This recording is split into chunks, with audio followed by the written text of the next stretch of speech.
நமது எண்ணங்கள் அழகாகட்டும். நமது எண்ணத்தை தான் இறைவன் பார்க்கிறான் அன்பானவர்களே. இன்றைக்கி நம்ம வெளியில் நல்லவங்களாக இருக்கிறோம், நல்ல பேசுகிறோம், நல்ல ட்ரெஸ் போடுறோம், நல்ல கேரக்டராக வாழ்கிறோம், ஓகே அல்ஹம்துலில்லாஹ். ஆனால் தோழர்களே, இன்றைய உபதேசம் நம்ம குணங்கள் அழகாக இருக்க, நம்ம உள்ளத்தை தான் இறைவன் பார்க்கிறான். அண்ணலம் பெருமானார் அகிலத்தின் அருட்கொடை சொன்னார்கள், இன்னல்லாஹ லா யந்துரு இலா சுவரிக்கும் அம்வாலிக்கும். இறைவன் உங்களுடைய தோற்றத்தையோ உங்களுடைய அழகையோ இறைவன் பார்க்கறதில்ல. வலாக்கின் யந்துரு இலா குலூபிக்கும் அமாலிக்கும்.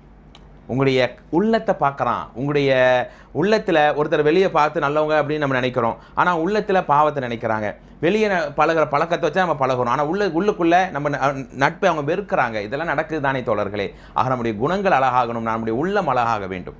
உள்ளத்தை சீரமைப்போம் தோழர்கள். அதுதான் இன்றைய செய்தியாக நான் பார்க்கிறேன். என் உள்ளம் ஏன் இவ்வளோ அழுக்கடைந்து இருக்கிறது? இந்த இரும்பை துரும்பா இப்போ மாறுது தெரியுமா? தண்ணியிலேயே போட்டு வச்சு அப்படி துரும்பாயிரும். அது மாதிரி இந்த உள்ளத்தில் பாவத்தை சுமந்து நாம் தீமையிலேயே கடந்தோம்னா எப்போங்க நம்முடைய உள்ளம் நன்மையாக மாறும்?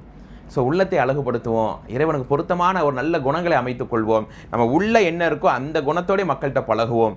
எல்லாருடைய அன்பையும் நம்மளால் பெற முடியும். யார் நம்மளை வெறுக்க மாட்டாங்க. ஏன்னா அவர் குணத்தால் அழகான மனுஷங்கன்ற ஒரு நம்பிக்கையை, ஒரு அழகான ஒரு உணர்வை இறைவன் நமக்கு ஏற்படுத்தி கொடுத்துருவான். ஆக இறைவன் நம்மளை பார்க்கறது நம்முடைய உள்ளத்தை தான், நம்முடைய அழகையோ நம்முடைய மற்ற செல்வாக்கையோ அல்ல. ஆக அந்த உள்ளத்தை சீரமைப்போம், நல்ல குணத்தோடு மக்களை அரவணைப்போம். அஸ்ஸலாமு அலைக்கும் ரஹ்மத்துல்லாஹி வபரகாத்துஹு.